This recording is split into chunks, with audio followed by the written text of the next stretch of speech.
wa akhwati rahimani wa rahimakumullah. Jamaah pengajian yang kami cintai dan kami hormati, alhamdulillah kita bersyukur kepada Allah Subhanahu wa taala pada kesempatan pagi hari yang indah dan cerah ini kita semua masih dalam keadaan sehat walafiat. Demikian pula kita masih diberi kesempatan dan kemudahan Allah taala untuk selalu beribadah kepadanya. Terutama pada pagi hari ini kita dimudahkan untuk bisa menghadiri salah satu ibadah yang juga disyariatkan Allah Ta'ala kepada kita, yaitu kita mempelajari ilmu-ilmu agama. Kita bisa datang di majelis semacam ini adalah merupakan satu kenikmatan yang sangat besar, karena sungguhnya tidak ada tujuan lain kehadiran kita di tempat ini, di masjid yang mulia ini, kecuali adalah agar kita beribadah kepada Allah Ta'ala dengan kita belajar ilmu agama. Karena sungguhnya insyaAllah Ta'ala dalam majelis kita ini akan disampaikan pelajaran-pelajaran yang terkait dalil-dalil dari Al-Quran maupun sunnah Nabi Sallallahu Alaihi wa ala alihi Wasallam. Dan di dalam majelis seperti ini, ma'asyiral muslimin, kita semua tahu banyak sekali fadilah, banyak sekali keutamaan yang bisa kita raih. Di antaranya Nabi SAW pernah menyatakan dalam hadis yang sahih, dalam hadis Muawiyah radhiyallahu taala anhu, beliau pernah mengatakan, Rasulullah SAW bersabda, "Man yuridillahu bihi khairan yufaqihu fiddin." Kata beliau SAW, barang siapa dikehendaki Allah dengan kebaikan, maka sungguh dia akan dijadikan orang yang faqih, orang yang paham tentang perkara agamanya. Iya, hal itu menunjukkan bahwa orang yang belajar ilmu agama kemudian faham, mengerti dan juga mengamalkannya dengan penuh istiqomah, maka itu pertanda bahwa Allah Ta'ala memberikan kebaikan kepadanya. Sebaliknya orang-orang yang tidak dijadikan seperti itu, bahkan ia menjadi orang-orang yang jahil, orang-orang yang bodoh, tidak mengerti ilmu agama, maka itu adalah pertanda bahwa sungguhnya Allah tidak menghendaki kebaikan kepadanya. Karena itu apabila Allah Subhanahu wa taala memberikan kemudahan kepada kita untuk belajar, mempelajari ilmu-ilmu agama, mudah di dalam menghadiri majelis-majelis ilmu semacam ini, ma'asyiral muslimin, maka sungguh ini merupakan tanda kebaikan. Mudah-mudahan Allah Ta'ala memberikan kebaikan kepada kita semuanya. Juga Nabi SAW pernah bersabda dalam hadis yang sahih, beliau mengatakan, "Man salaka tariqan yaltamisu fihi ilman, sahhalallahu lahu bihi tariqan ilal jannah." Siapa yang menempuh suatu jalan dalam rangka untuk mempelajari ilmu agama, sahhalallahu lahu bihi tariqan ilal jannah, Allah Subhanahu wa taala akan berikan kemudahan baginya jalan menuju kepada surganya Allah Subhanahu wa taala. Kenapa demikian? Iya, karena sungguhnya orang yang belajar ilmu agama, maka dia akan mengenal apa itu halal, apa itu haram, apa itu baik dan buruk, apa itu tauhid dan apa itu syirik, apa itu sunnah dan apa itu bid'ah, apa itu sesuatu yang hak dan siapa sesuatu yang batil, dan seterusnya. Maka tentunya orang yang belajar ilmu agama yang mengetahui ini semua, hidupnya akan menjadi terbimbing, terpimpin di atas syariat agama Allah Ta'ala. Karena itu ma'asyiral muslimin, Allah Subhanahu wa taala memberikan kebaikan yang banyak kepada kita. Dengan ini semua sepantasnya kita mensyukurinya. Ma'asyiral muslimin, ikhwani wa akhwati rahimani wa rahimakumullah. Pada pagi hari yang indah dan cerah pagi hari ini, di dalam majelis ini kami diberikan kesempatan untuk bisa menyampaikan satu pelajaran yang mudah-mudahan nanti bermanfaat untuk diri kami dan kepada antum semuanya, yang diberikan materi dengan judul yang sungguh pembahasannya menurut kami ini sangat berat sebenarnya. Tapi mari kita coba untuk membahasnya dengan mohon kemudahan dari Allah Subhanahu wa taala untuk bisa menyampaikan dan memahamkan kita semuanya. Iya, tema pembahasan kajian kita pagi hari ini ma'asyiral muslimin berkaitan dengan fikih safar bagi wanita muslimah. Artinya pembahasannya terkait dengan fikih, yaitu yang terkait dengan hukum-hukum syar'i yang terkait dengan perkara safar atau bepergian, khususnya bagi para wanita muslimah. Ma'asyiral muslimin rahimani wa rahimakumullah. Sebagaimana kita ketahui, safar atau istilahnya adalah bepergian adalah salah satu kebutuhan yang merupakan kebutuhan sekunder bagi setiap orang. Terutama ketika seseorang itu ada keperluan yang harus dia lakukan, dia selesaikan dengan cara melakukan bepergian. Baik itu bepergian untuk urusan dunia maupun untuk urusan agama atau ibadah kepada Allah. Atau juga bepergian dalam rangka untuk rekreasi misalnya, dengan melihat kepada pemandangan-pemandangan alam agar semakin meningkatkan imannya kepada Allah Ta'ala dan juga kebutuhan-kebutuhan yang lainnya. Tidak terkecuali dalam hal ini para wanita muslimah, para ummahat, para akhwat, semua juga membutuhkan yang namanya safar, terutama kebutuhan-kebutuhan sekunder baginya. Hanya saja ma'asyiral muslimin, di dalam melakukan kegiatan yang namanya safar atau bepergian ini, khususnya untuk para wanita muslimah, tetap harus memperhatikan bagaimana tuntunan syariat agama ini memberikan bimbingan tentangnya. Harus memperhatikan adab-adabnya agar dia bisa melakukan perbuatan atau kegiatan safarnya itu sesuai dengan yang disyariatkan agama, bukan melakukan pelanggaran, apalagi terjatuh dalam keharaman atau hal-hal yang dilarang oleh Allah Subhanahu wa taala. Karena itu ma'asyiral muslimin, di dalam pembahasan ini tentang fikih safar bagi wanita muslimah, sebelum kita masuk pada pembahasan inti dari permasalahan ini atau yang berhubungan dengan adab-adab safar yang harus diperhatikan bagi seorang wanita muslimah, maka hendaknya kita ketahui lebih dahulu beberapa hal yang juga penting. Apa itu? Pertama, hendaknya kita mengerti apa pengertian daripada safar itu. Ma'asyiral muslimin, ikhwani wa akhwati wa ummahati rahimani wa rahimakumullah. Iya, adapun pengertian safar atau bepergian itu, dalam masalah ini para ulama menyebutkan atau membagikan ada dua, yaitu pengertian secara lughah atau bahasa dan juga pengertian secara istilah syariat. Adapun safar dalam pengertian secara bahasa, kata para ulama, as-safaru lughatan qata'ul masafah.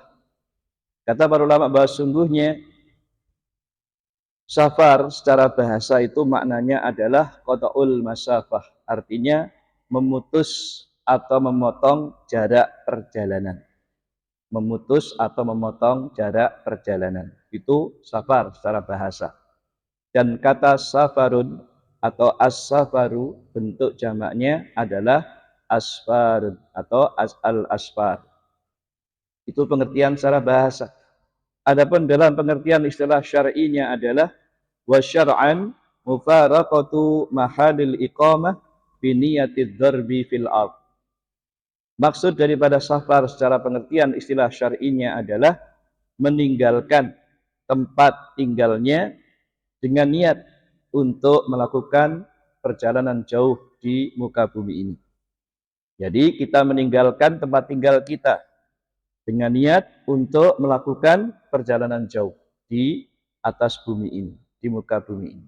Nah, inilah pengertian yang dijelaskan para ulama baik dalam kitab-kitab bahasa maupun kitab-kitab yang lain, yaitu seperti kitab An-Nihayah fi Gharibil Hadis Al-Imam Al-Asir rahimahullah atau Al-Mufradat dan sebagainya.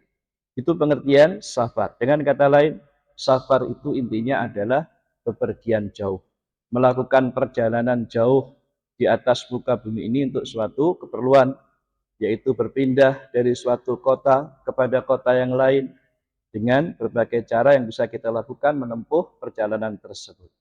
Atau dengan istilah lainnya, ada pula yang mengatakan safar itu maknanya keluar dari tempat tinggal untuk menempuh suatu jarak perjalanan tertentu dan menuju ke suatu tempat tertentu. Jadi keluar dari rumahnya untuk menempuh suatu jarak perjalanan tertentu dan menuju kepada tempat yang tertentu. Demikian, dan pengertian yang semacam ini insyaallah ta'ala para ulama ijma' tidak ada yang berbeda pendapat. Ini yang pertama. Pengertian yang kedua, ma'asyiral muslimin, yang juga perlu kita ketahui adalah berapa sih batasan jarak sesuatu perbuatan yang dikatakan sebagai safar. Dengan kata lain, berapa jarak ya sesuatu perbuatan yang dikatakan sebagai safar itu? Berapa jarak safar itu? Ya, jadi kalau kita bepergian ke suatu tempat, maka berapa jaraknya sehingga apa yang kita lakukan itu ya.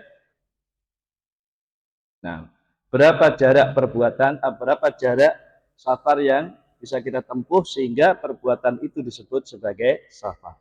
Ma'asyiral muslimin rahimani wa rahimakumullah. Dalam perkara ini para ulama kita berbeda-beda pendapat. Intinya banyak sekali pendapat. Namun kalau kita ambil kesimpulan yang paling ringkas, ada 3 pendapat dalam perkara ini.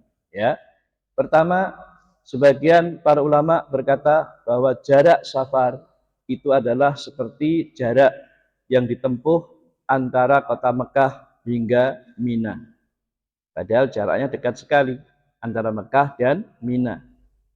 Sebagaimana Rasulullah SAW dahulu melakukan perjalanan tersebut dan bersama dengan penduduk Mekah sebagai musafir ketika itu. Dan ketika sholat di daerah Mina, maka beliau mengqashar sholat bersama dengan para penduduk Mekah yang ikut di Mina tersebut untuk melakukan ibadah haji. Dan beliau tidak merintahkan mereka untuk menyempurnakan rakaat sholatnya. Dengan kata lain, melakukan qashar dalam sholatnya. Berarti ini dikatakan jarak safar itu adalah sesuai dengan jarak kapan seseorang yang safar itu dibolehkan mengqashar sholatnya. Maka itulah yang dilakukan Nabi dahulu bersama orang-orang penduduk Mekah yang ikut haji bersama Rasulullah.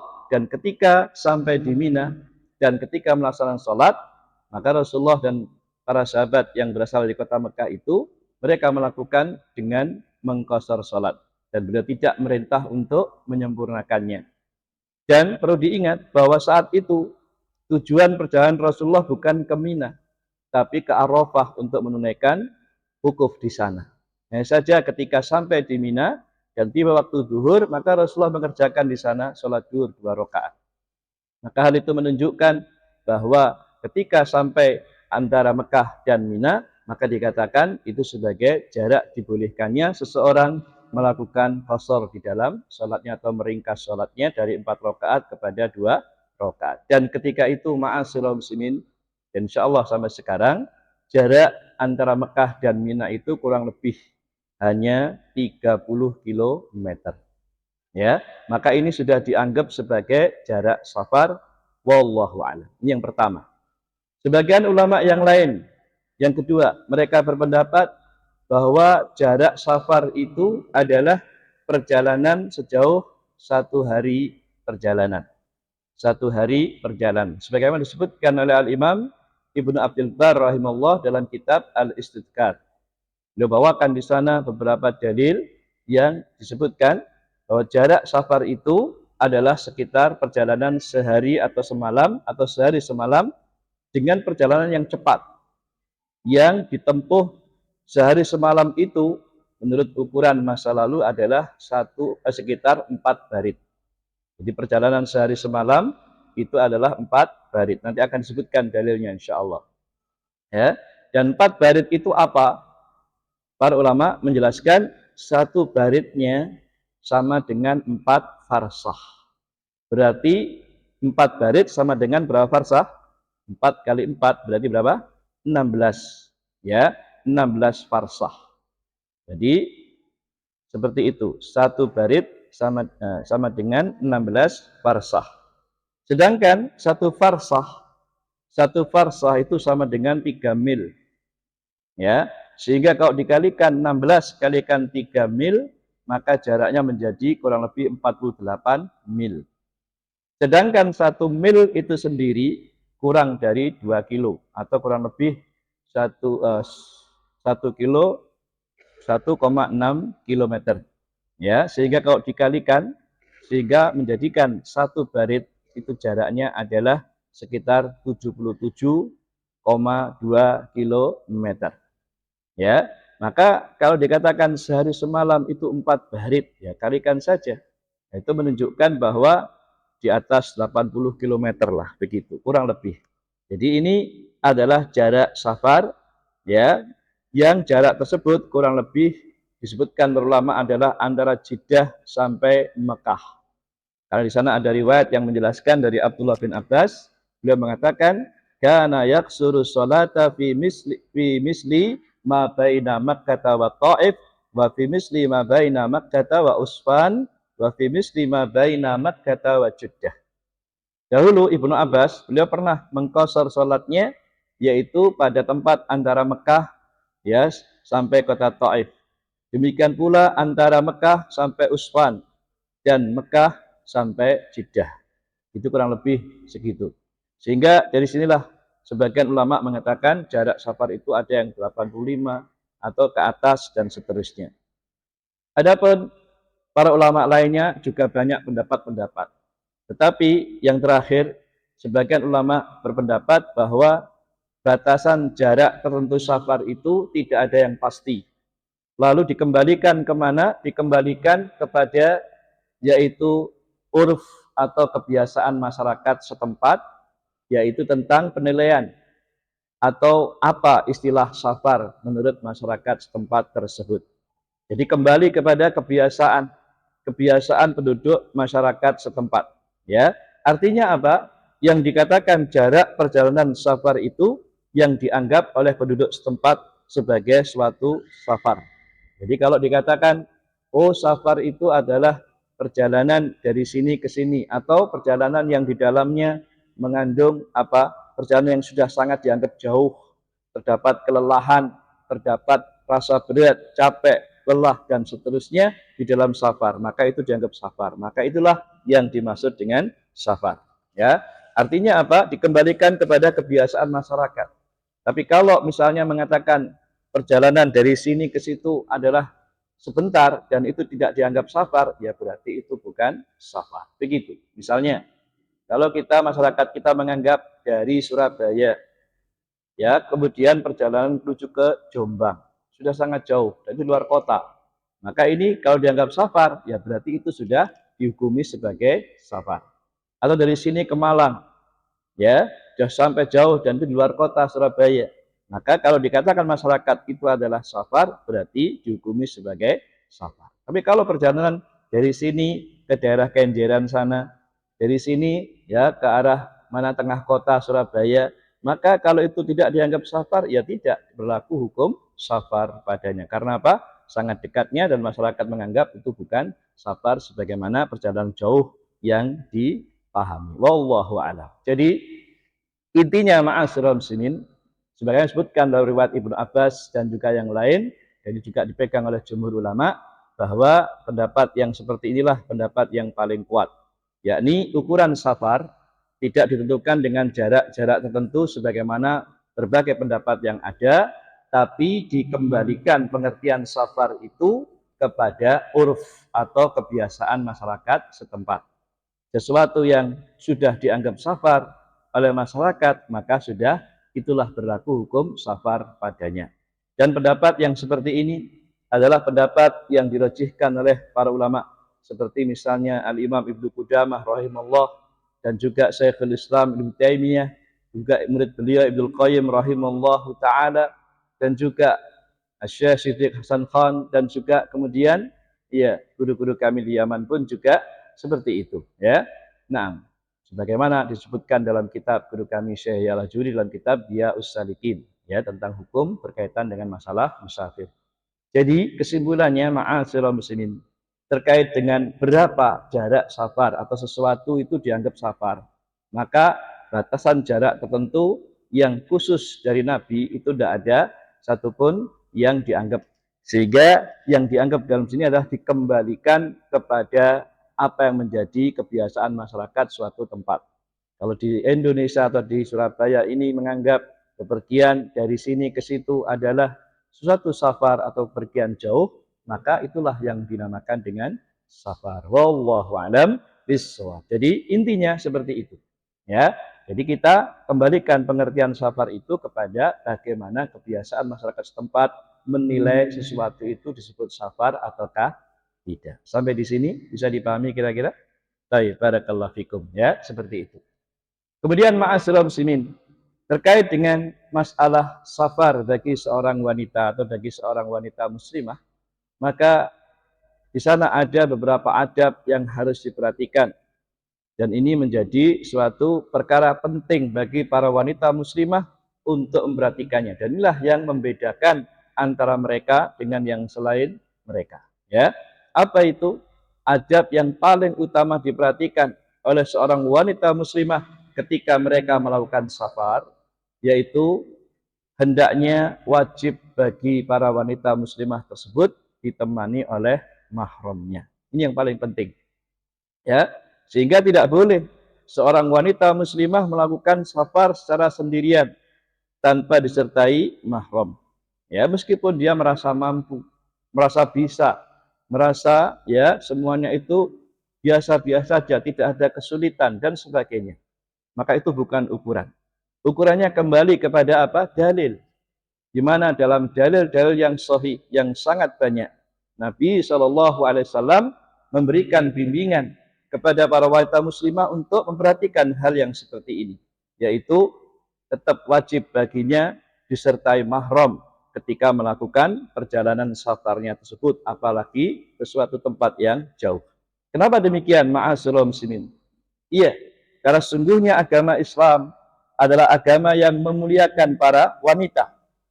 Dan di antara bentuk pemuliaan syariat agama Islam ini kepada para wanita adalah Islam melarang semua hal yang bisa membahayakan wanita itu sendiri atau menjadikan wanita itu fitnah bagi yang lain. Ya, dan di antara perkara yang bisa membahayakan seorang wanita adalah ketika dia bersafar tetapi tanpa disertai oleh mahramnya. Nah, sekarang kita akan sebutkan dalil-dalil yang menunjukkan perkara itu, ma'asyiral muslimin. Supaya apa? Kita sebagai wanita muslimah harus tunduk patuh kepada ketentuan dalil tersebut.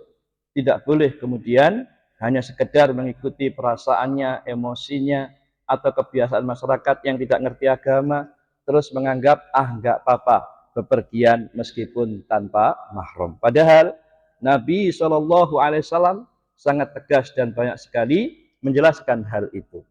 Pertama, ma'asyiral muslimin, kita perhatikan dalil yang pertama. Di sana ada hadis dari Abdullah bin Abbas radhiyallahu taala anhuma yang dikeluarkan oleh Imam Bukhari dan Muslim dalam sahihnya. Kata Nabi SAW, perhatikan, Rasulullah menyatakan, la tusafirul mar'atu illa ma'a di mahramin. Tidak boleh seorang wanita melakukan safar kecuali disertai oleh mahramnya. Harus bersama dengan mahramnya. Wala yadkhulu 'alaiha rajulun illa wa ma'aha mahramun. Dan tidak boleh ada seorang laki-laki menemui seorang wanita di rumahnya atau di tempat tinggalnya kecuali bersama wanita itu harus disertai dengan mahramnya. Faqala rajulun. Kemudian setelah mendengar hadis ini, ada seorang laki-laki bertanya kepada Rasulullah sallallahu alaihi wasallam, "Ya Rasulullah, inni uridu an akhruja fi jaisin kada wa kada." Wahai Rasulullah, aku ini akan keluar untuk berjihad bersama dengan rombongan pasukan. Ya, ini dan itu. Maksudnya dia ini mengatakan bahwa dia sedang mau berangkat jihad untuk berperang dan terdaftar sebagai salah satu pasukan di situ. Ya, dia katakan, wahai Rasulullah, aku akan keluar untuk berperang bersama dengan rombongan pasukan ini dan pasukan itu. Wa mraati turidul hajjah. Sedangkan istriku ketika itu dia akan menunaikan ibadah haji. Maka dia minta fatwa kepada Rasulullah, apa yang harus dia lakukan? Sementara saya mau berjihad, istriku mau menunaikan ibadah haji. Faqala, maka mendengar ini Rasulullah mengatakan, ukhruj ma'aha, keluarlah kamu bersama istrimu untuk menunaikan ibadah haji. Artinya beliau menyuruh untuk mendampingi, menemani istrinya menunaikan ibadah haji karena dia adalah mahram bagi istrinya tersebut. Maka hal ini sebagaimana untuk membuktikan dan menguatkan bahwa wanita apabila keluar meskipun untuk menunaikan ibadah sekalipun termasuk ibadah haji, maka tidak boleh dia keluar sendirian meskipun merasa aman, merasa tidak apa-apa, tidak ada bahaya bersama rombongan banyak orang. Tapi kalau dia sendirian tanpa disertai mahramnya, maka yang demikian dilarang oleh Nabi SAW dalam hadis ini. Dan dalam hadis ini pun beliau tidak menetapkan berapa lama safarnya. 1 hari, 2 hari, atau sekian bulan, sekian minggu, tidak. Tapi secara mutlak Rasulullah mengatakan, la tusafirul mar'atu illa ma'a bi mahramin. Tidak boleh seorang wanita melakukan safar kecuali disertai oleh mahramnya. Ini hadis yang pertama. Kemudian yang kedua, di sana ada hadis dari Abu Hurairah radhiyallahu taala anhu yang dikeluarkan oleh Al-Imam Al-Bazzar dan juga yang lainnya dengan sanad yang lemah, tetapi di sana ada penguat lain yang lainnya. Di antaranya adalah beliau mengatakan la tusafiru imra'atun ya baridan illa wa ma'aha dzu mahramin.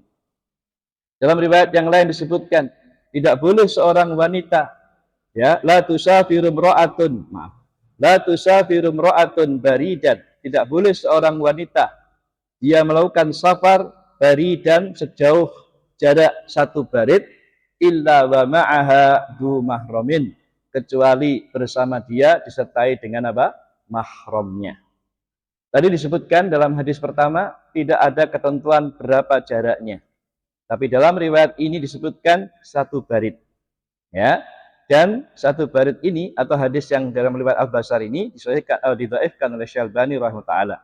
Namun sekedar untuk menjelaskan bahwa di sana ada riwayat yang menjelaskan ukuran tertentu. Ya, di mana pada jarak tertentu ini wanita tidak boleh melakukan safar.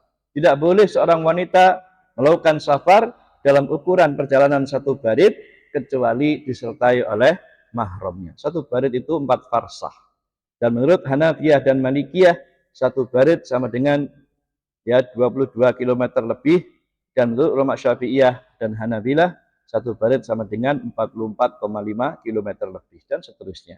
Walhasil ini hadis menjelaskan pada kita tetap dilarang wanita keluar ya berapapun jaraknya, entah itu 1 barid atau berapapun ya, keluar tanpa disertai oleh mahramnya. Kemudian dalam hadis Abu Hurairah yang dikeluarkan Imam Muslim dijelaskan di sana dengan riwayat yang berikutnya. La yakhillu limra'atin tu'minu billahi wal yaumil akhir tusafiru masirata yaumin wa lailatin illa ma'a di mahramin alaiha. Kata Rasulullah SAW, tidak halal bagi seorang wanita yang beriman kepada Allah dan hari akhir dia bersafar atau melakukan perjalanan yang jauhnya sejauh perjalanan sehari semalam kecuali bersama dengan mahramnya atau disertai oleh mahramnya. Perhatikan, dalam riwayat ini dijelaskan ada jarak tertentu, yaitu ketika seorang melakukan perjalanan sejauh sehari semalam, maka tidak boleh ia lakukan hal itu kecuali disertai oleh mahramnya. Demikian pula dalam hadis yang lain dari Abu Hurairah juga dengan lafaz la yakhillu limra'atin muslimatin, tidak halal bagi seorang wanita yang muslimah tusafiru masirata lailatin illa wa ma'ha rajulun dzu khurmatin minha. Ya, tidak halal bagi seorang wanita muslimah melakukan safar sejauh perjalanan 1 malam kecuali disertai oleh laki-laki yang merupakan mahramnya. Hadisnya riwayat Imam Muslim. Sekali lagi, dalam hadis ini disebutkan secara khusus jaraknya, yaitu perjalanan semalam. Kalau tadi sehari semalam, ya, maka ini semua menunjukkan berbeda-bedanya jarak. Tetap Rasulullah menetapkan tidak boleh seorang wanita melakukan safar dan wajib baginya disertai dengan mahramnya. Nah, kemudian juga dalam riwayat yang lain dari hadis Abu Sa'id Al-Khudri radhiyallahu taala anhu, Nabi SAW juga bersabda, an la tusafira imra'atun masirata yaumaini laisa ma'aha zaujuha. Bahwasanya tidak boleh seorang wanita melakukan safar sejauh perjalanan yaumain 2 hari ya tanpa disertai oleh suaminya. Ya, tanpa disertai oleh suaminya. Disebutkan di sini secara khusus suaminya sebagai salah satu dari mahramnya. Ya, maka ma'asyiral muslimin, dalam hadis ini disebutkan oleh Imam Bukhari dan juga Imam Muslim di dalam sahihnya. Maka perhatikan sekali lagi. Berbeda disebutkan tentang waktu atau jaraknya itu perjalanan selama 2 hari. Ya, sekali lagi berbeda-bedanya jarak perjalanan, tetap Rasulullah mengatakan apa? Enggak boleh safar tanpa disertai oleh mahramnya. Tambahkan lagi dalam hadis Abdullah bin Umar yang juga dikeluarkan Imam Bukhari dalam sahihnya, la tusafirul mar'atu salasata ayyamin illa ma'adi mahramin. Tidak boleh seorang wanita bepergian atau melakukan safar selama 3 hari kecuali disertai dengan mahramnya. Disebutkan di sini 3 hari, ya. Beda lagi jaraknya. Tadi 2 hari, ini 3 hari, ya. Tetapi tetap Rasulullah menyuruh untuk tidak boleh melakukan safar kecuali disertai oleh mahramnya, ya.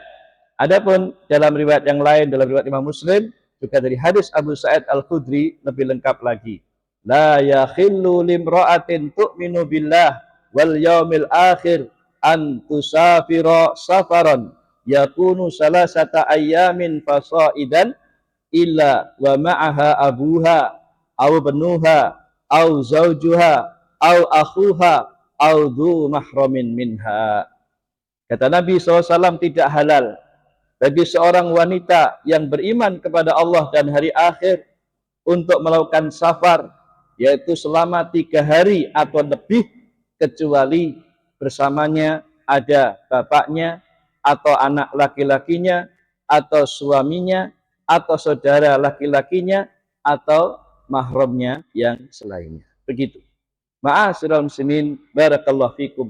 Ya, hadis ini menyebutkan 3 hari atau lebih tetap harus disertai mahramnya, dan beliau menyebutkan rinciannya. Di antara mahram tersebut adalah bapaknya atau anak laki-lakinya atau suaminya atau saudara kandungnya yang laki-laki, demikian pula mahramnya yang lainnya. Hadisnya riwayat Imam Muslim. Ma'asyiral muslimin rahimani wa rahimakumullah.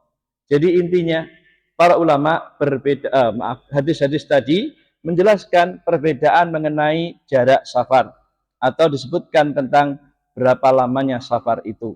Ada yang mengatakan 1 hari 1 malam, ada yang mengatakan semalam atau sehari saja, atau 1 barit, atau 2 hari, atau 3 hari, atau lebih dari 3.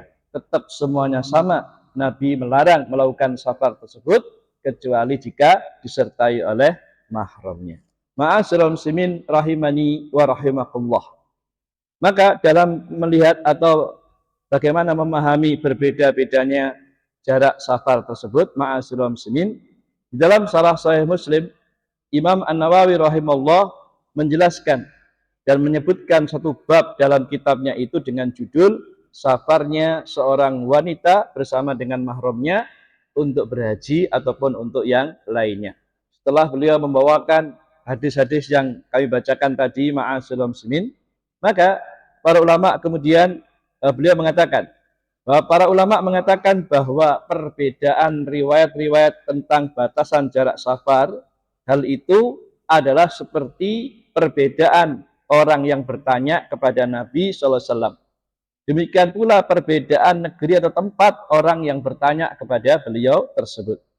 Ya, bahwa larangan dengan jarak tertentu sudah disebutkan dalam hadis tadi, baik itu 1 hari, 1 malam, atau 1 barit, dan seterusnya, dijelaskan oleh Imam Al-Baihaqi rahimahullah bahwa seolah-olah Nabi ditanya tentang safarnya seorang wanita, ya, selama 3 hari tanpa mahram. Maka ketika ditanya seperti itu, jawab beliau, enggak boleh. Demikian pula ketika ditanya, bagaimana kalau 2 hari? Beliau menjawab lagi, tidak boleh. Juga ketika ditanya bagaimana kalau 1 hari, tetap tidak boleh. Demikian pula 1 barit dan seterusnya. Jadi semua itu sesuai dengan bagaimana ketika Nabi ditanya dan beliau menjawab semuanya. Dan ternyata riwayat-riwayat tadi semuanya sahih yang menunjukkan apa? Tidak ada batasan tertentu ya yang kurang dari jarak yang disebutkan tadi untuk melakukan safar. Kesimpulannya atau intinya bahwa apa yang dinamakan sebagai safar itu enggak boleh dilakukan oleh seorang wanita jika dia melakukannya tanpa disertai oleh mahramnya atau mahram yang lainnya. Sama saja bepergiannya itu selama 3 hari atau lebih, atau 2 hari, atau 1 hari, atau 1 barit, ataupun yang lain. Karena keumuman hadis yang di sana disebutkan tanpa menyebut batasan secara mutlak dalam hadis Abu Hurairah yang pertama kita sebutkan tadi. La tusafirul mar'atu illa ma'a di mahramin. Tidak boleh seorang wanita melakukan safar atau berpergian jauh kecuali disertai oleh mahramnya.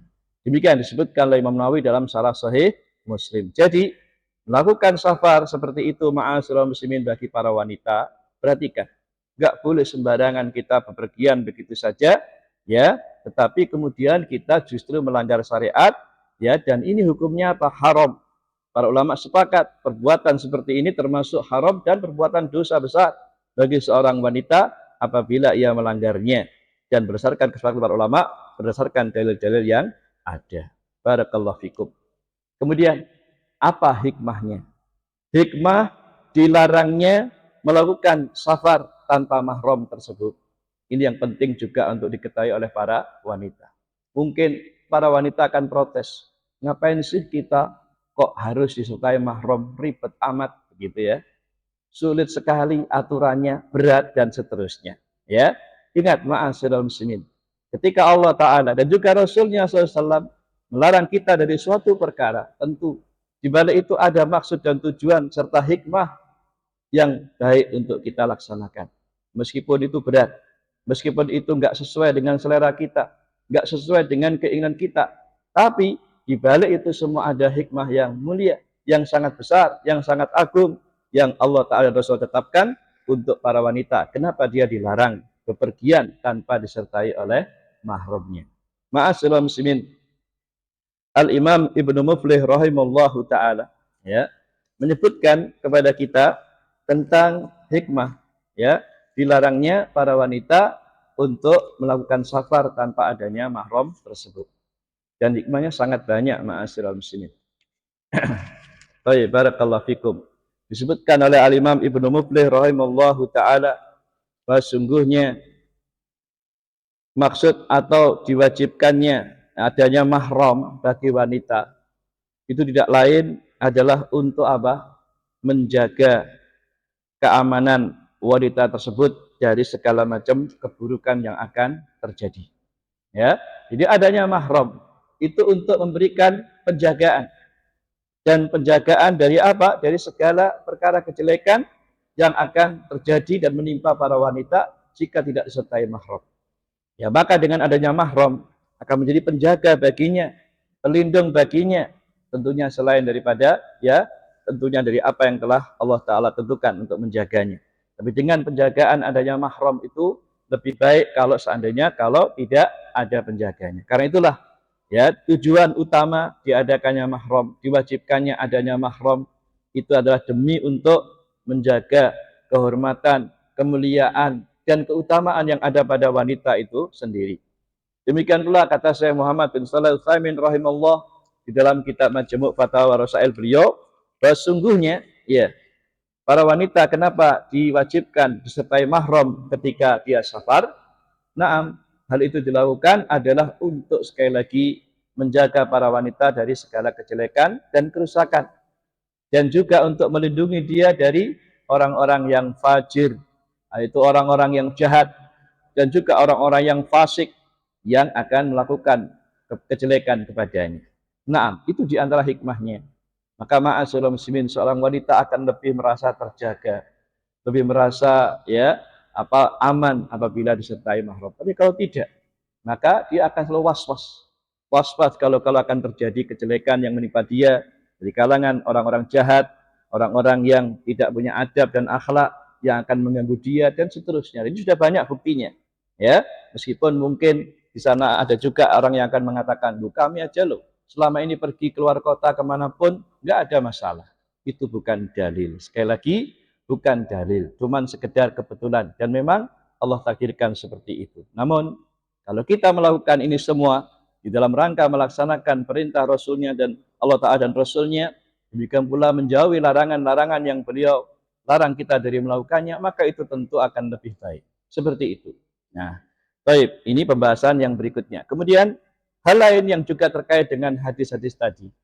Iya, karena Allah Ta'ala dan Rasulnya menyuruh kita bepergian harus disertai mahram, terutama bepergian jauh. Maka sekarang yang perlu kita ketahui pula adalah siapa mahram yang dimaksud ya di dalam perkara ini, yakni harus disertai mahram. Mahram itu apa sih? Bedakan, ma'asyiral muslimin, jangan sampai keliru. Kadang-kadang Bapak Ibu ya kalau ditanya masalah ini mesti salah menyebut.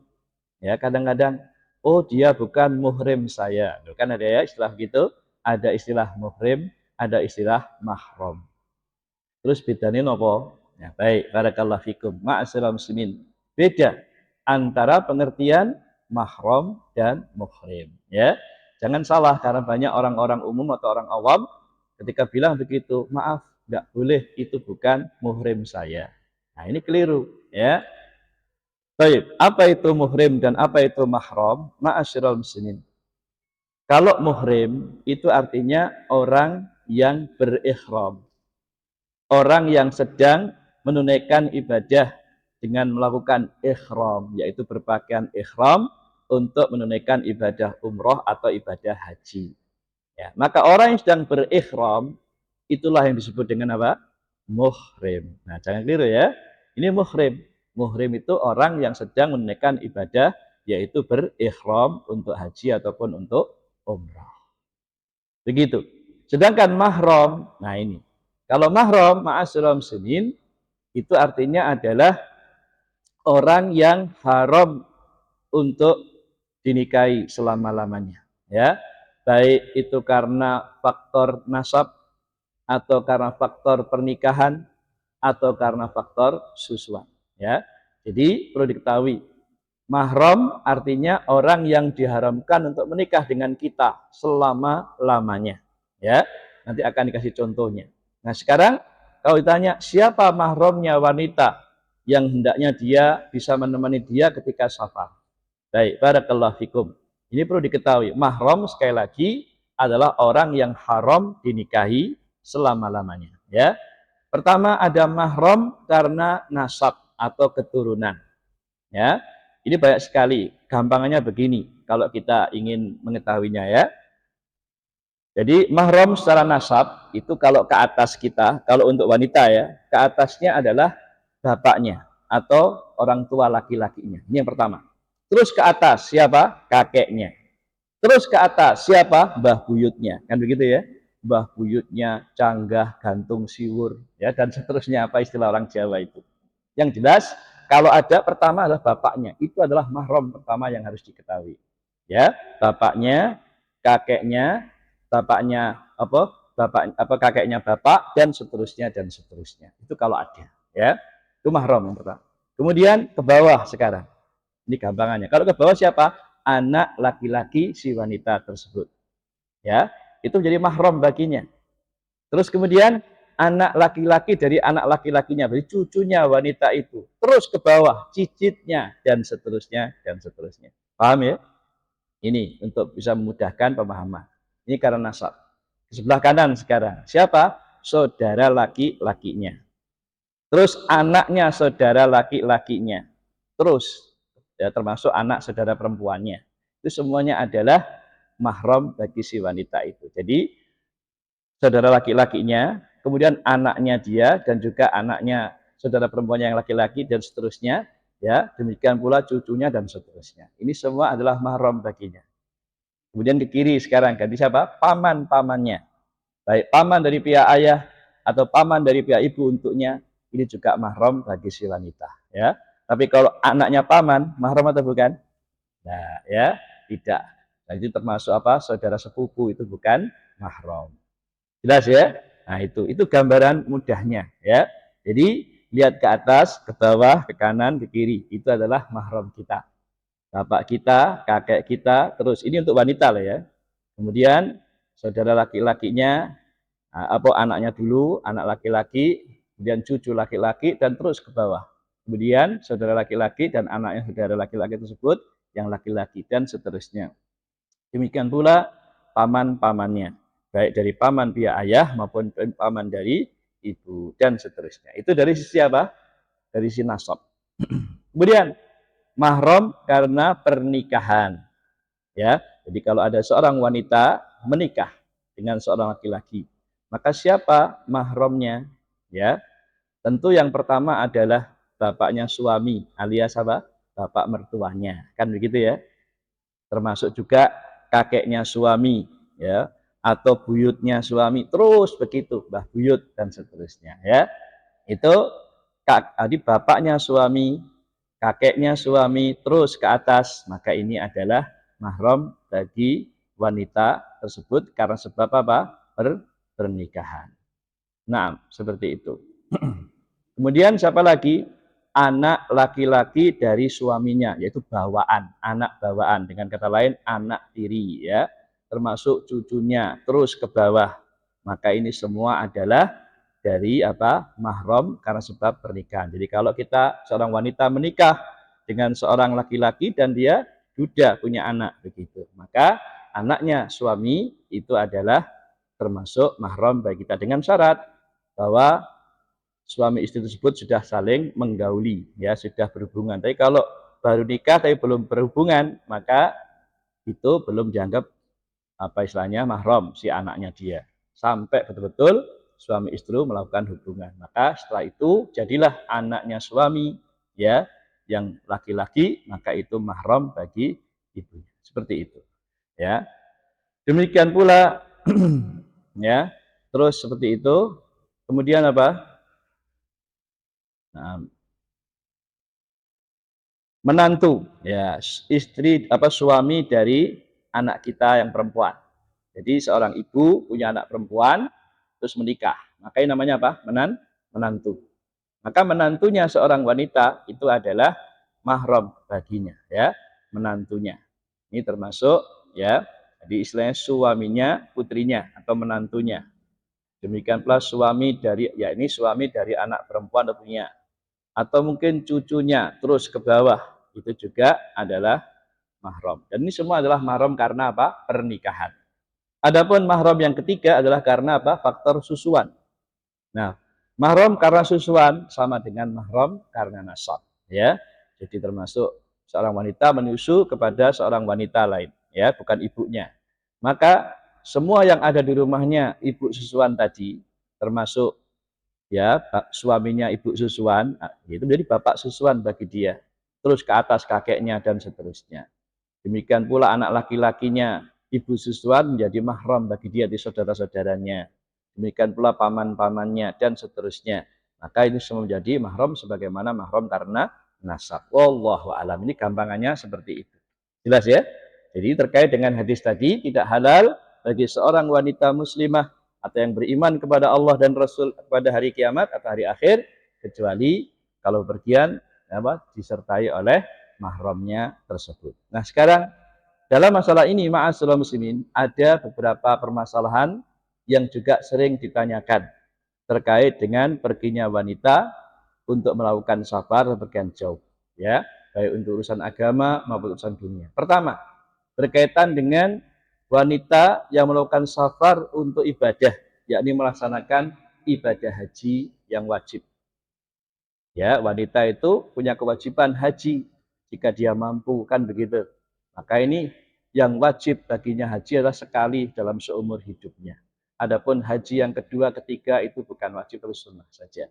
Nah, sekarang haji yang wajib ini. Nah, ketika menaikkan ibadah haji yang wajib ini, apakah seorang wanita juga wajib disertai mahram? Ya, apakah adanya mahram merupakan syarat bagi wanita yang mau berhaji tersebut? Ma'asyiral muslimin. Dalam masalah ini pun para ulama kita berbeda-beda pendapat, ya. Sebagian mengatakan bahwa wajib tetap disertai mahram meskipun untuk menaikkan ibadah haji, ya. Kenapa? Karena di antara syarat bagi seseorang ketika hendak menaikkan ibadah haji itu adanya istita'ah, kemampuan. Ya atau tidak? Ya, tentunya itu syarat orang kalau mau haji harus punya kemampuan. Ya.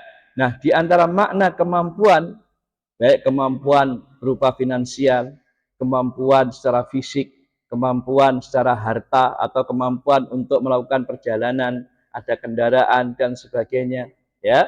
Maka di antara bentuk yang termasuk istita'ah yang merupakan kemampuan mengadakan perjalanan ke sana, yaitu adanya mahram, ya.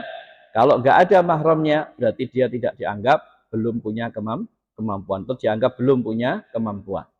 Hal ini sebagaimana Allah Ta'ala mengatakan dalam firman-Nya di surat Ali Imran ayat 97. Walillahi 'alan nasi hijjul baiti man istata'a ilaihi sabila. Wa man kafara fa innallaha ghaniyyun 'anil 'alamin. Allah mengatakan, dan mengerjakan haji itu adalah kewajiban manusia terhadap Allah. Bagi siapa? Man istata'a ilaihi sabila. Bagi orang yang punya kemampuan menempuh perjalanan ke sana, ya, menempuh perjalanan ke Baitullah maksudnya, ya. Maka yang dimaksud dengan kemampuan menempuh perjalanan, ya, itu adalah salah satu syaratnya adalah adanya mahram. Kalau belum punya mahram atau tidak ada mahram, maka dianggap dia belum punya kemampuan. Begitu. Dan ini pendapat banyak para ulama ahli tafsir, ya, dan juga para ulama salaf, di antaranya Imam Ahmad bin Hanbal, Ishaq, Sufyan Ats-Tsauri, Imam Syafi'i, Ibnu Mundir. Kalau Imam Syafi'i ada dua pendapat, ya. Imam Syafi'i dalam satu pendapatnya mengatakan wajib dengan mahram. Ibnu Mundir, demikian pula Ashabur Ra'i, Al-Hasan Al-Basri, An-Nakhai, dan juga yang selainnya. Mereka berdalil secara mutlak dengan hadis-hadis yang telah disebutkan tadi mengenai larangan wanita keluar safar tanpa adanya mahram, termasuk menunaikan ibadah haji. Karena safar itu maknanya umum. Safar untuk ibadah, safar untuk pekerjaan dunia atau yang lain-lain, maka semua adalah dilakukan dengan tanpa harus tidak istri mahram, nggak boleh. La tusafirul mar'atu illa ma'adi mahramin. Tidak boleh seorang wanita keluar untuk safar atau berpergian jauh kecuali disertai oleh apa? Mahramnya. Ini secara umum, ya. Termasuk dalam hal ini adalah ibadah haji. Kemudian yang kedua, sebagian ulama berpendapat bahwasanya mahram itu memang syarat untuk melakukan perjalanan. Jadi kalau di dalam perjalanan harus stay mahram, tapi bukan syarat untuk menunaikan ibadah haji yang wajib, kata mereka. Maka ini pendapat yang disebutkan dari Imam Ahmad bin Hanbal rahimahullah, ya. Jadi adanya mahram, kata beliau, syarat ketika untuk bisa melakukan perjalanan harus dengan mahram, tapi bukan syarat untuk menunaikan ibadah haji yang wajib. Ini yang kedua. Yang ketiga, sebagian ulama berpendapat seperti Imam Malik, Imam Ibnu Sirin, Imam Syafi'i dalam pendapat beliau, Al-Auza'i dan yang lain, mereka semua mengatakan bahwa adanya mahram itu bukan syarat wajibnya bagi wanita untuk menunaikan ibadah haji. Jadi ada mahram, nggak ada mahram, tetap wajib haji ditunaikan meskipun nggak dengan mahramnya. Jadi boleh-boleh saja wanita untuk berhaji karena merupakan ibadah yang wajib untuk ditunaikan meskipun tidak punya mahram atau tidak ada mahram. Seperti itu. Namun dari tiga pendapat tadi, ma'asyiral muslimin, mana yang paling rajih dan kuat? Maka yang paling rajih atau kuat adalah pendapat yang pertama tadi, wajib disertai oleh mahram. Ya, kenapa? Dalilnya sangat jelas, gamblang, dan larangan bagi wanita untuk safar dan mahram juga sifatnya secara mutlak. Ya, dan pendapat inilah yang dirojihkan oleh Syekh bin Baz rahimahullah, yang juga para ulama yang tergabung dalam Lajnah Ad-Daimah, kemudian Syekh Utsaimin rahimahullah, Syekh Muqbil bin Hadi Al-Wadi'i rahimahullah, dan juga guru-guru kami di Yaman, ya. Mereka semua mengatakan wajib dengan adanya mahram meskipun untuk ibadah haji. Terus pembahasan berikutnya, kalau wanita melakukan safar untuk ilmu agama bagaimana? Untuk menjadi santri, dia harus belajar ilmu agama meskipun harus keluar kota menuju ke tempat-tempat diselenggarakannya pondok pesantren atau belajar ilmu agama di sana misalnya. Baik, ma'asyiral muslimin, tentang masalah ini pun juga dibahas oleh para ulama. kewajiban wanita untuk ilmu, ya, terutama kalau dia keluar untuk bersafar, melakukan perjalanan jauh, ya, keluar dari rumahnya. Nah, sekarang kalau nggak ada mahram bagaimana? Baik. Dalam masalah ini, ma'asyiral muslimin, para ulama mengatakan hukum asal kaum wanita itu diperintah untuk tetap diam dan tinggal di rumahnya. Dan jangan banyak keluar rumah tanpa adanya uzur atau alasan-alasan yang syar'i. Sebagaimana Allah berfirman di surat apa? Al-Ahzab ayat 33. Wa qarna fi buyutikunna wa la tabarrujna tabarrujal jahiliyatil ula. Dan hendaknya kalian, hei para istri Nabi, tetap tinggal di rumah kalian dan jangan kalian berhias dan bertingkah laku seperti orang-orang jahiliyah yang dahulu. Ya, di sini secara khusus disebutkan tentang istri Nabi, namun hukumnya berlaku untuk para wanita muslimah semuanya. Perintahnya apa? Tetap tinggal di rumah, ya, dan jangan keluar rumah apalagi sampai tabarruj, berhias dan seterusnya, sebagaimana yang telah kita ketahui. Dan juga Nabi bersabda dalam hadis yang sahih, kata beliau, innam ra'ata auratun, innam ra'ata auratun, fa idza kharajat istasrafaha syaitan. Kata Rasulullah SAW, sesungguhnya wanita itu adalah aurat. Maka jika dia keluar rumah, maka syaitan akan menghias-hiasi dia, ya, menampakkan keindahannya bagi orang yang memandangnya. Ya, lihat, perhatikan, kalau wanita itu sesungguhnya aurat dari atas sampai bawah, semuanya indah, ya apa tidak? Indah atau betul? Indah, ya. Dari kepala sampai kaki dilihat tuh indah sekali. Sampai-sampai di barat itu, yo, semua yang berasal dari wanita dilombakan. Lomba betis terindah, coba. Lomba driji terindah, atau driji, ya. Nah ini, ya, lomba bibir terindah, la ilaha illallah, seperti itu. Nah begitu, ya. Nah, dan semua yang ada dari atas sampai bawah itu dilombakan sampai ada lomba putri sejagat, kan begitu, ya. Sing didelok apa? Keindahan tubuh, dieksploitasi semua itu untuk keindahan laki-laki yang memandang. Naudzubillah, ya. Maka ma'asyiral muslimin, kata Rasulullah, innal mar'ata auratun fa idza kharajat istasrafa syaitan. Perempuan itu adalah aurat. Ya, karena itu kalau dia keluar rumah, maka syaitan akan menghias-hiasi dia, yaitu menampakkan keindahan dan kecantikan serta kemolekannya di hadapan laki-laki yang melihat. Wa aqrabu ma takunu min wajhi rabbiha wa hiya fi qa'ri baitiha. Dan sebaik-baik wanita yang dekat dengan Rabb-nya adalah ketika ia berada di dalam rumahnya. Hadis yang riwayat Tabrani dan disahihkan Syalbani rahimallahu taala. Ya. Nah, termasuk sekarang masalah safar untuk menuntut ilmu misalnya. Kalau dia keluar kota atau safar perjalanan jauh meskipun tujuan menuntut ilmu, maka ma'asyiral muslimin, Rasulullah SAW mengatakan tadi, la yakhillum ra'atin tu'minu billah wal yaumil akhir an tusafira masirata yaumin wa lailatin illa wa ma'aha hurmatun.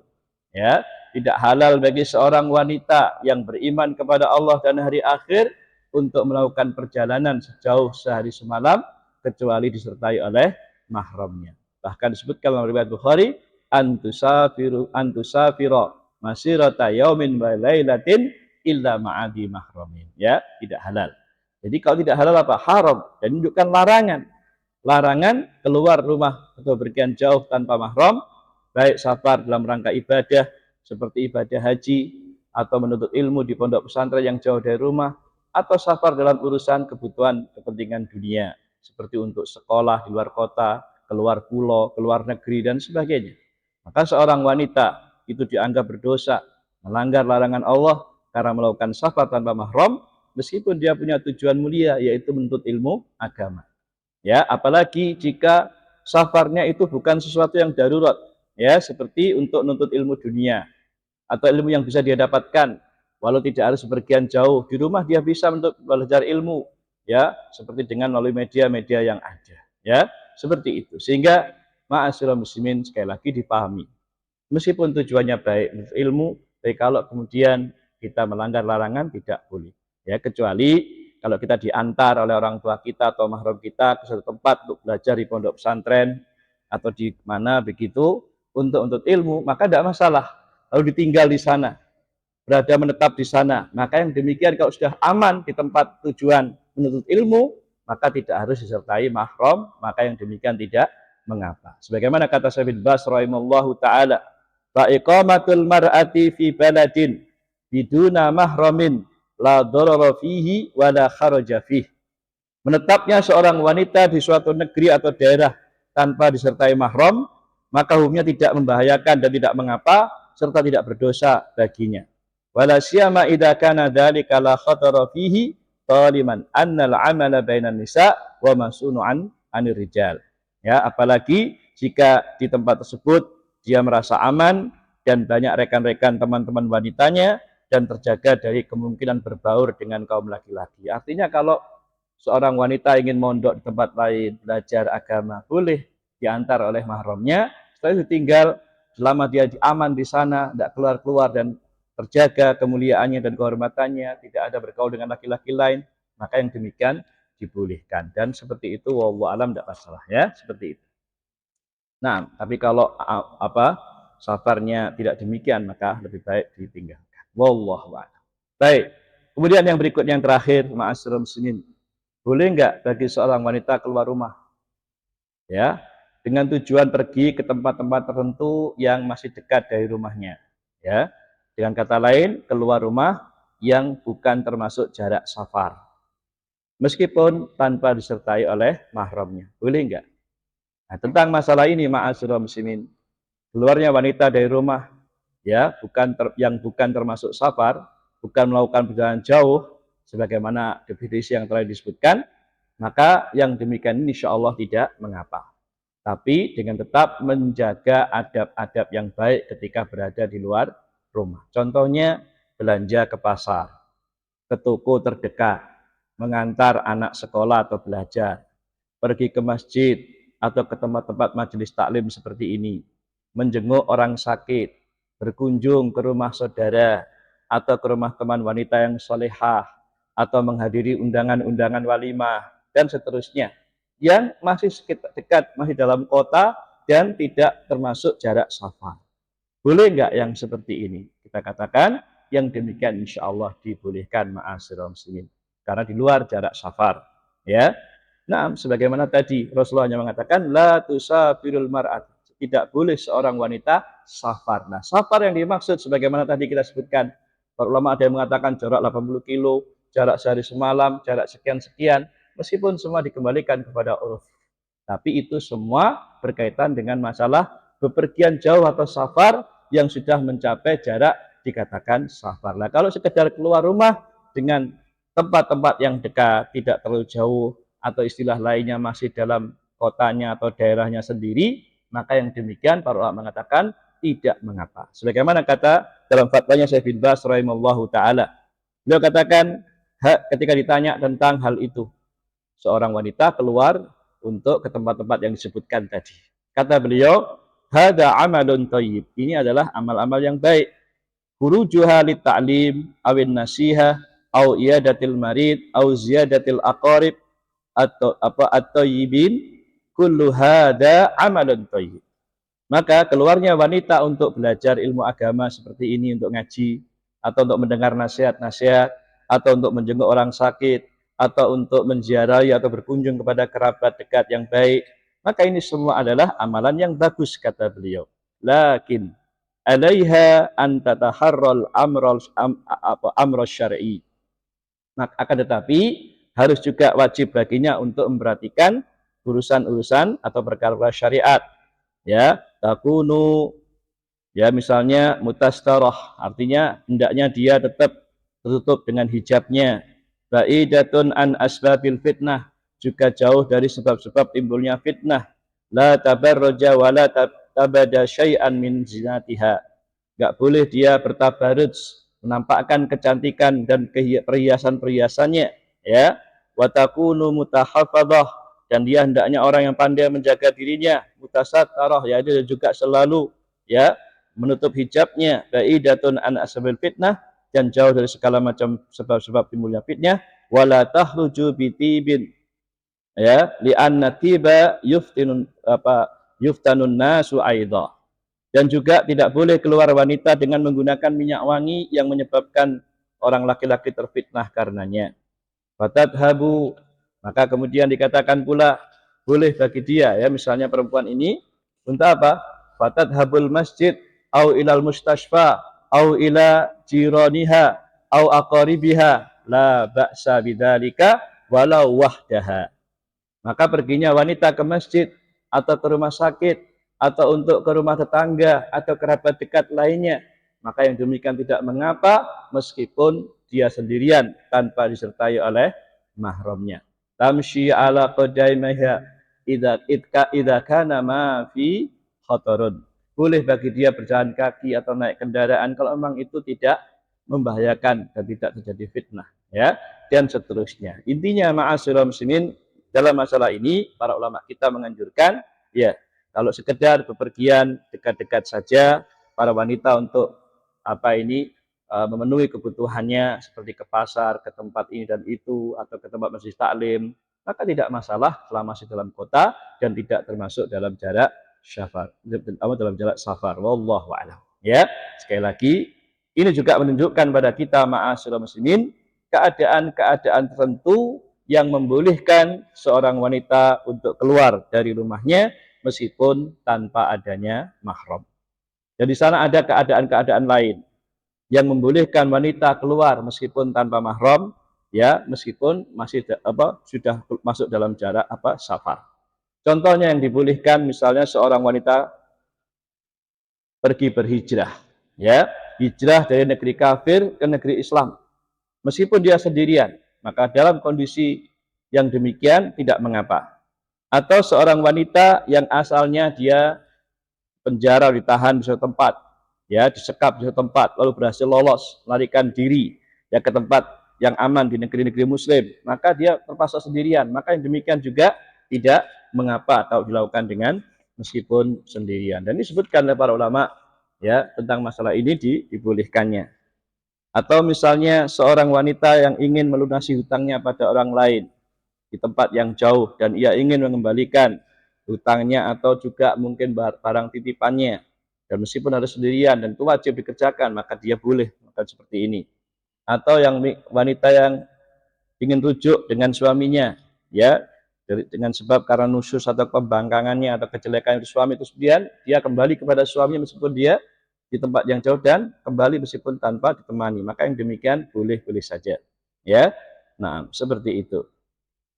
Wallahu alam bissawab. Masih banyak masalah ini ma'asyiral muslimin. Intinya dalam masalah safar, para wanita tetap harus memperhatikan adab yang satu ini, wajibnya selalu disertai mahram, kecuali kalau safar dalam kondisi yang dekat-dekat saja atau bukan termasuk jarak safar, maka boleh-boleh saja. Adapun adab-adab lain banyak ma'asyiral muslimin, di antaranya wanita hendaknya, ya, ketika safar hendaknya apa?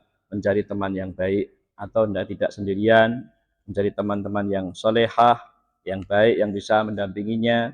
Kemudian juga dianjurkan banyak berdoa ketika dia safar, terutama ketika safar berdoa, membaca Al-Quran atau membaca buku-buku yang bermanfaat dan yang lain-lain, dan juga membaca doa-doa ketika naik kendaraan, ketika keluar rumah, ketika sampai tujuan dan seterusnya, ya, maka itu semua termasuk adab-adab yang baik yang harus diperhatikan oleh wanita ketika dia safar. Wallahu a'lam bishawab. Demikian pula masih banyak sebenarnya pembahasan masalah fikih berkaitan dengan wanita ketika safar, terutama juga memperhatikan bab masalah sholat-sholatnya.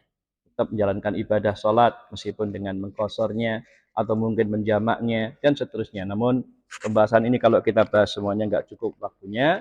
Insya Allah dari apa yang disampaikan tadi mudah-mudahan sudah mencukupi dan memberikan manfaat kita. Inti dan kesimpulannya, barakallahu fikum, adab utama bagi wanita kalau dia hendak bersafar adalah memperhatikan dengan siapa dia berpergian, itu siapa mahramnya, ya.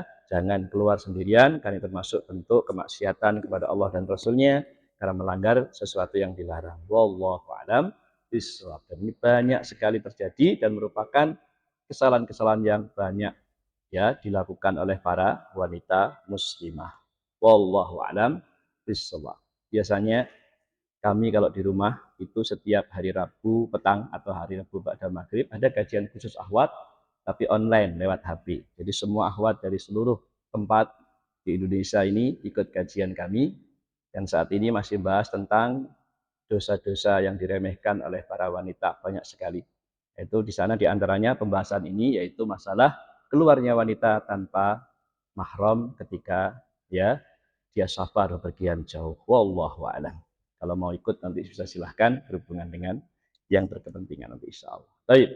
Ma'asyiral muslimin, para akhwat ummahat sekalian dan juga para hadirin sekalian yang kami cintai dan hormati, kemungkinan ini saja dulu pembahasan yang bisa disampaikan pada kesempatan kali ini. Ya, mohon maaf apabila ada yang kurang berkenan dan belum ya sampai pada mungkin keinginan yang dipenuhi terkait dengan pembahasan ini, tapi insya Allah apa yang disampaikan mudah-mudahan bisa mencukupi. Wallahu a'lam. Itu saja yang bisa disampaikan, kurang lebihnya mohon maaf. Barangkali ada yang mau ditanyakan dalam masalah ini, tafadhal barakallahu fikum.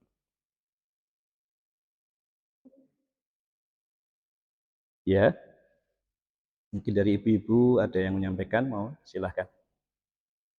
Mau ditutup. Assalamualaikum warahmatullahi wabarakatuh.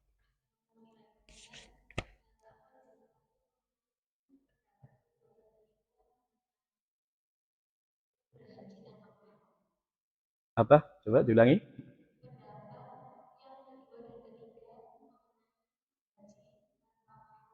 Ya,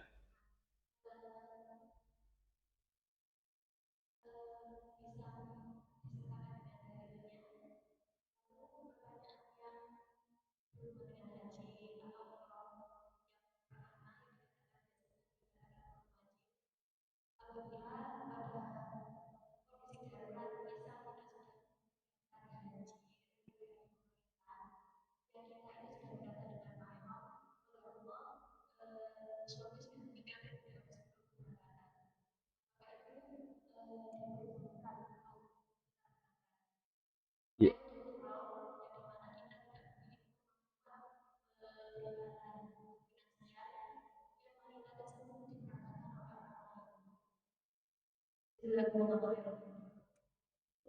Baik, barakallahu fikum. Ini pertanyaan bagus sekali berkaitan dengan pendapat sebagian ulama yang mengatakan bolehnya wanita melakukan safar untuk haji ataupun umroh meskipun tanpa disertai oleh mahramnya. Begitu ya. Baik.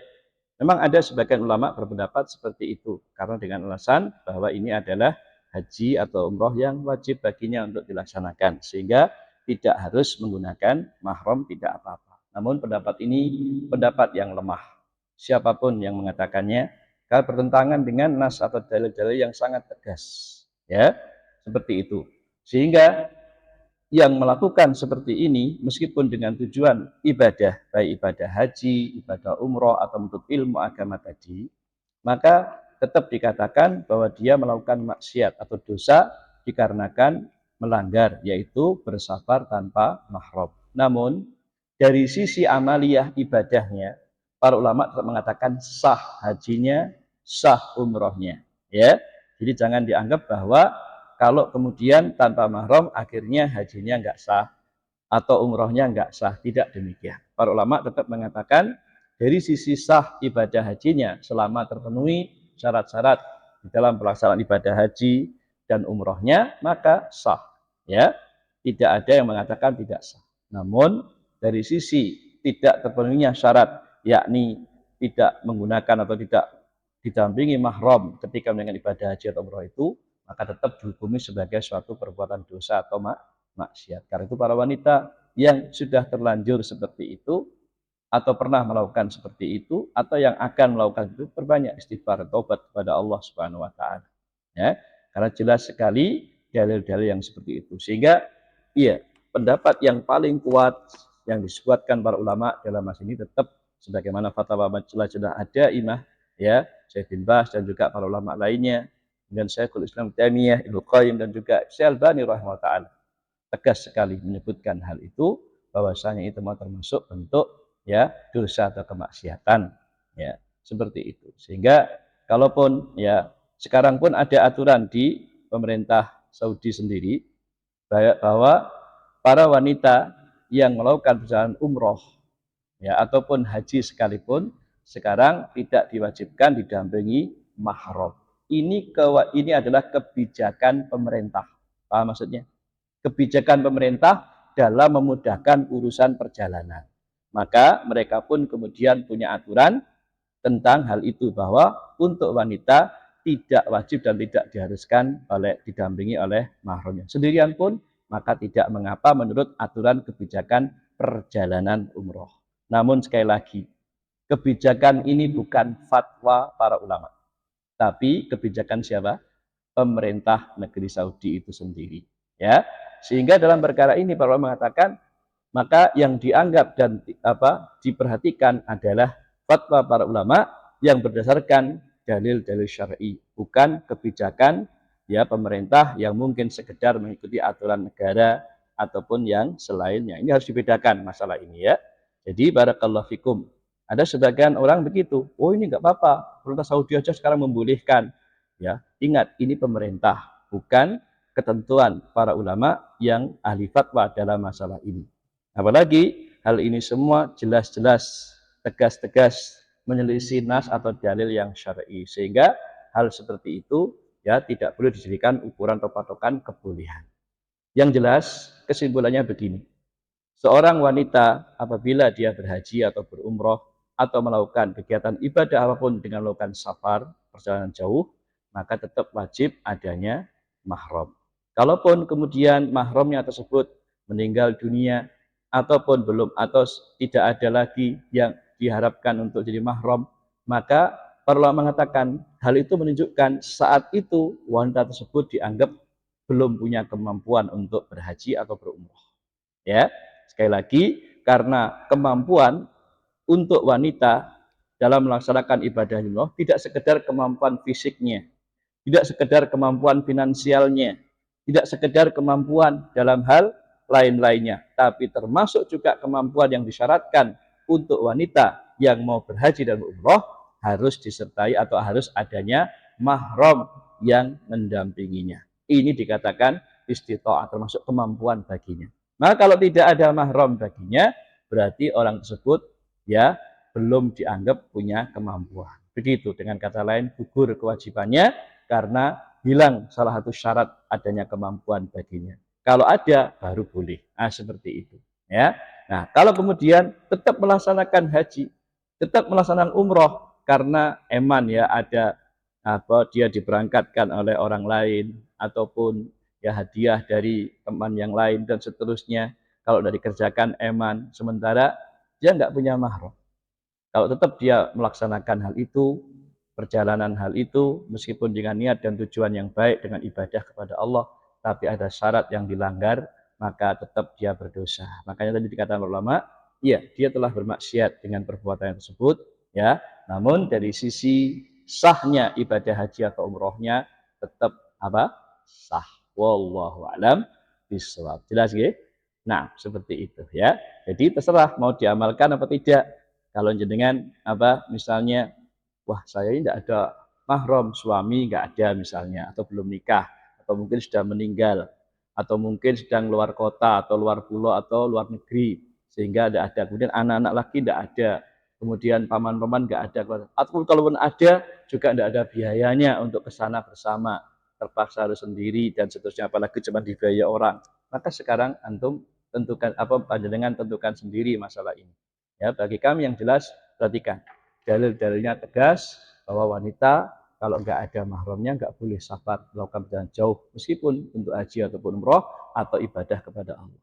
Nah, seperti itu. Ini pendapat yang paling rajih yang dipegang para ulama dalam masalah ini. Meskipun sekali lagi, ya ada sebagian ulama yang tetap membolehkan dalam kondisi seperti itu. Ya, namun dalam perkara ini jangan kemudian kita pilih-pilih, tak pilih atau tak ambil yang paling ringan sajalah. Ya, saya ikuti pendapat ulama yang membolehkan. Ya itu terserah kalau ingin seperti itu, tapi tidak boleh demikian sebenarnya ya. Tidak boleh kita cari-cari alasan untuk mengambil pendapat yang paling ringan dalam arti yang sebenarnya adalah keliru pendapat itu. Tapi diambil ini namanya apa? Mengambil ketergelinciran para ulama dijadikan sebagai pegangan. Wallahu a'lam, enggak boleh seperti itu ya. Nah, itu yang bisa disampaikan, mudah-mudahan bisa dipahami. Wallahu a'lam bishawab. Baik, ada yang lain?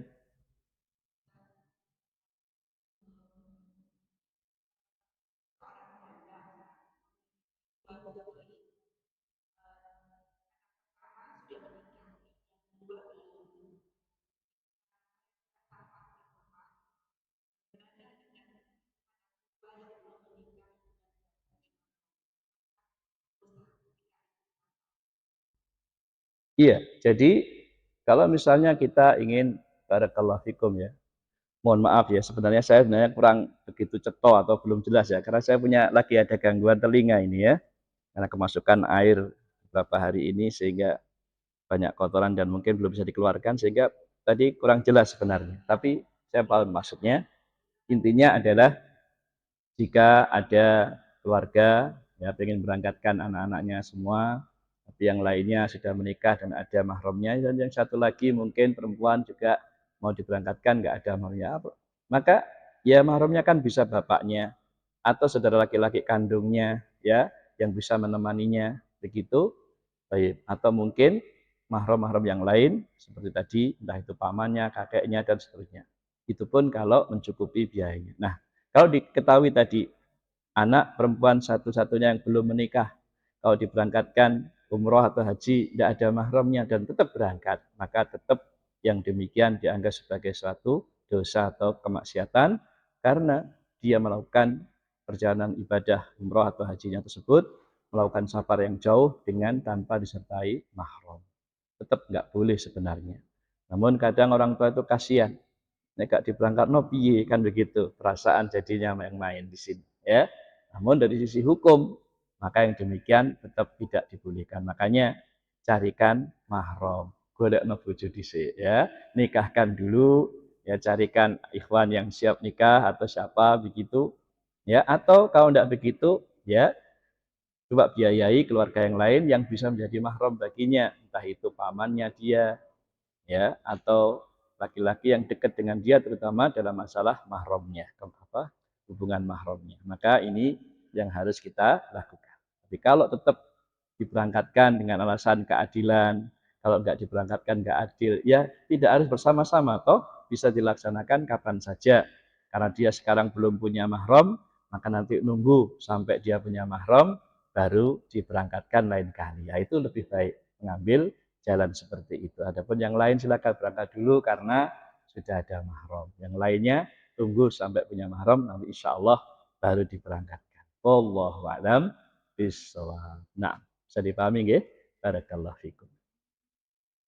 Ada lagi yang lain? Ya, ini bisa. Gimana?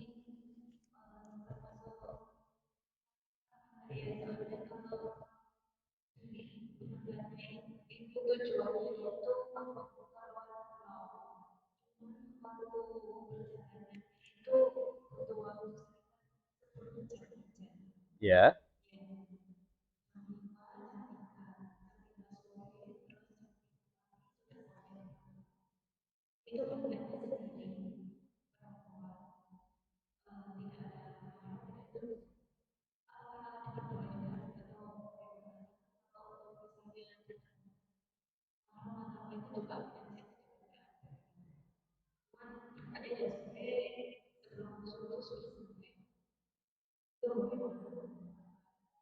ya kalau bepergian yang termasuk dalam jarak safar tetap tidak boleh. Ya, baik. Jadi seperti itu tadi. Kalau misalnya jauh ataupun dekat, penyebutan istilah sehari semalam ataupun yang lainnya yang tidak sampai seperti itu, asalkan dia sudah masuk wilayah atau jarak safar, maka tetap dilarang. Ya, meskipun tadi dikatakan misalnya kan nggak sampai sehari semalam, baru jam sekian sampai terus jam sekian berikutnya. Ini sudah berapa jam itu? Itu termasuk safar itu. Kita saja perjalanan misalnya dari sini ke Malang, misalnya.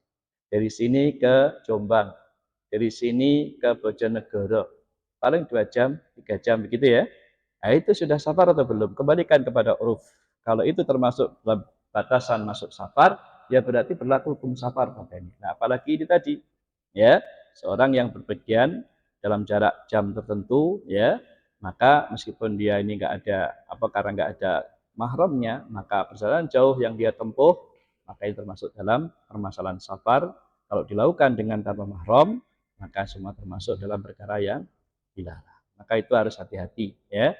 Nah, dan kalaupun tetap kita akan melakukannya ya, maka ya tetap kita dianggap berdosa karena kita telah menempuh perjalanan tanpa adanya mahram. Wallahu a'lam. Nah, sekali lagi syariat kita ini mengatur sedemikian rupa dalam rangka untuk menjaga keamanan para wanita. Ya, jangan sampai ketika dia melakukan perjalanan tersebut terjadi sesuatu sehingga akan menimpa dia. Seperti itu. Wallahu a'lam. Jadi para akhwat, para umat sekalian, ya, maka harus pertimbangkan kembali perjalanan safar kita, jangan sampai kita melanggar hal-hal yang dilarang Allah Ta'ala, ya. Nah, wallahu a'lam bishawab.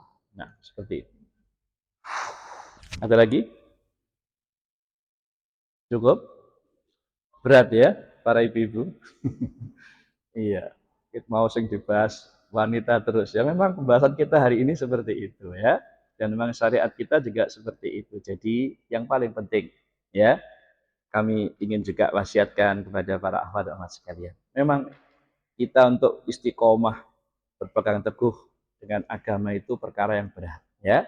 Perkara yang sangat berat. Karena itu barakallahu fikum, seberat apapun kalau kita ikhlas dalam menjalaninya ya, dan juga kita tunduk patuh menerima, maka insya Allah maka hal itu akan memberikan kebaikan buat kita. Coba renungkan firman Allah Ta'ala yang Allah Ta'ala sebutkan di dalam surat Al-Ahzab ayat 36.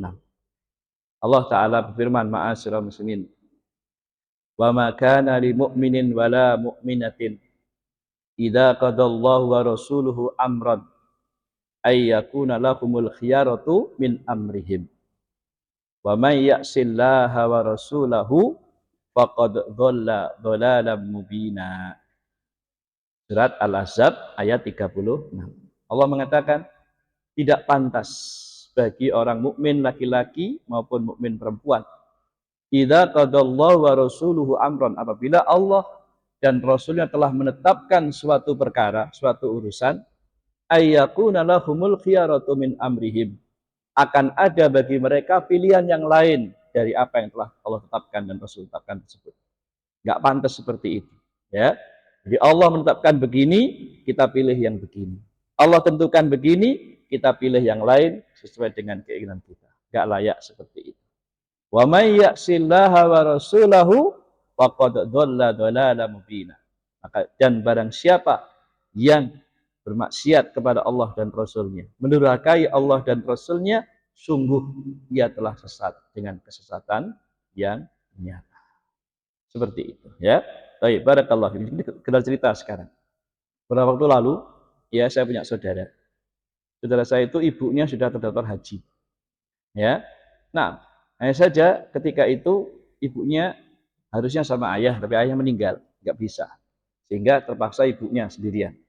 Maka ketika itu anaknya, subhanallah, ya, dia ingin dampingi ibunya, menyertai sebagai mahramnya, tapi dia harus daftar dan itu nggak bisa. Kecuali kalau menurut aturan ya secara regional seperti itu. Sekarang apa? Secara formal seperti itu, ya, yang ada normalnya seperti itu, nunggu sekian puluh tahun. Ibunya sudah terdaftar dan besok mau berangkat. Maka sang anak, alhamdulillah, berdoa kepada Allah, minta diberi kemudahan agar bisa mendapatkan dana atau uang, bisa berangkat yang seketika, namanya haji apa itu? Plus itu ya. Nah, begitu. Alhamdulillah, Allah takdirkan mudah, dia dapatkan rezeki, bisa mendaftar untuk haji yang cepat atau haji yang apa namanya? Mufrodah itu ya. Nah, seketika juga dia bayar berapa ratus juta itu, alhamdulillah dapatkan rezeki, meskipun juga dari muksinin atau yang berikan ataupun dia tambahan dari uangnya sendiri. Dia ingin dampingi ibunya. Dia berdoa pada Allah, ya Allah, jangan biarkan ibu saya berangkat sendirian, kecuali dengan saya. Saya takut beliau dosa. Maka dengan izin Allah, dia berikan kemudahan, dan dia pun bisa berangkat. Ya, bahkan ibunya yang biasa tidur di hotel tempat lain, diajak tidur di tempat dia, ya, untuk didampingi di hotel yang depannya Mekah itu apa? Hotel apa itu nih? Saya Jamil, apa itu nih? Nah itu ya, subhanallah. Dia merasakan nikmat yang besar. Allah mudahkan. Dan dia demi untuk mendampingi ibu tercinta bisa berangkat haji ketika itu. Itu terjadi 1 tahun atau 2 tahun yang lalu, ini kebetulan keluarga sendiri. Alhamdulillah, ya seperti itu. Jadi, nah berat bagi wanita untuk bisa istiqomah melaksanakan syariat agama ini, ya kecuali harus dengan susah payah. Karena itu bersabar. Kata Allah dalam ayat ini berarti kan makana li mu'minin wala mu'minat. Enggak pantas bagi seorang mukmin laki-laki dan perempuan idza qadallahu wa rasuluhu amron. Apabila Allah dan Rasulnya telah menetapkan suatu urusan itu begini, ayyakuna lahumul khiyaratu min amrihim, lalu ada mereka ini punya pilihan yang lain dalam urusan mereka. Nah, itu enggak pantas. Maka dia katakan, siapa yang sesat dengan siapa yang bermaksiat pada Allah dan Rasul, enggak mau taat, maka sungguh ia sesat dengan kesesatan yang nyata. Nah, ayat ini menjadi pelajaran buat kita semua, ya, bahwa dalam melaksanakan agama itu berat, susah, ya. Karena itu, mari kita minta kepada Allah kemudian dan taufik hidayah darinya supaya kita bisa mudah dan tunduk patuh dalam aturan Allah dan Rasulnya, sehingga kita bisa melaksanakan ibadah kita, termasuk ibadah-ibadah yang dilakukan meskipun dengan safar yang jauh, ya bisa dilaksanakan kalau disertai mahram bagi wanita, itu semua dimudahkan Allah Ta'ala. Kalau enggak, lebih baik kita banyak diam di rumah, tinggal di rumah, dan tidak bepergian kecuali yang dekat-dekat saja, ya. Kalau jauh, maka pikirkan matang-matang lagi, jangan sampai kita berani melanggar aturan dan keputusan Allah dan Rasul yang seperti ini. Wallahu a'lam bishawab. Cukup ya? Barakallahu fikum.